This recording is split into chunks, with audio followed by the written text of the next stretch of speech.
Bismillahirrahmanirrahim. Aziz hurmatli do'stlar, bir ikki daqiqa vaqtlaringizni olaman. Ravonshunoslar aytadi, agar bir odam tag'in bir tane zindaligi bilan mashg'ul bo'lsa, masruf bo'lib qolsa, tag'in bir tane hayoti bilan zindaligi bilan girma-gir bo'lib jirsa, hech vaqt o'zini zindaligi pesh ketmaydi deydi. Agar bir odam ta 80 yilgacha, 100 yilgacha tag'in bir tane zindaligi bilan masruf bo'ldi, o'zini zindaligi ta ana shu 80 yilgacha ham fasmon qolib ketadi deydi.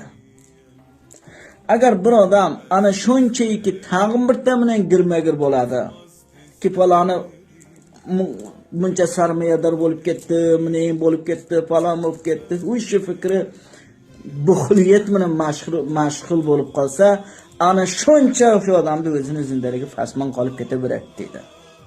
Pas shu sababdan shu qo'l, put, ko'z Xudovan hammaga bergan. Hammaga qo'l put bergan ki ta o'zing ko'shish qil.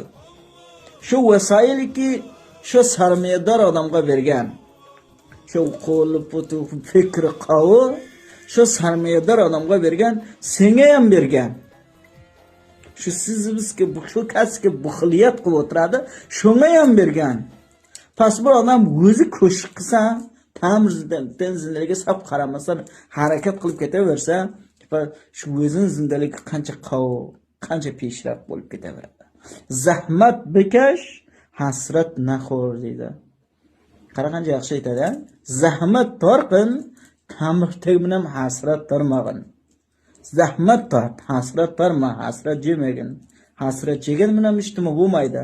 Ta zahmat torqin deydi, zahmat. Agar bir odam xolayki ta'mirga ehtiyoj bo'lib qolmasa, ta'mirga ehtiyoj bo'lib zindaligi fasmon qolib ketmasa, pas ko'shish qilsaki bir hadaf ustiga, bir maqsad ustiga harakat qilsa, bir odam bir maqsad muromi bo'ldi zaman hech vaqt fasmon qilmaydi. Ya'ni hadaf, maqsad, murom. Hadaf در لغت مقصد مرام و در اصطلاح نتیجه پیش بینی شده یک کار را هدف گویند دیده. وقتی که bir ishni sen peshbindi qilasan ki bir oyga men mana shugacha boyat peshraf qilsam 40 kunga mana men masalan 80% men ishim peshraf qilib ketaversa, bu qism bir hadaf olsa bir odam, hadaf hech vaqt nakom qilmaydi. Da hadafi bo'lmadi insonda, nakom qila hadaf. Bir insonda hadafi ta'mirdan zindaligi bo'lib qoldi, o'zining zindaligi nakom qolib ketaveradi dega, pesh kelmaydi hech vaqt. Pas shu sababdan do'stlar, vaqtlaringizni yotamayman. Shu sababdan bizda har birimizga lozimdir bayat o'zimiz zindaligimizdan mashg'ul bo'lsak, na ta'mirdan zindaligi bilan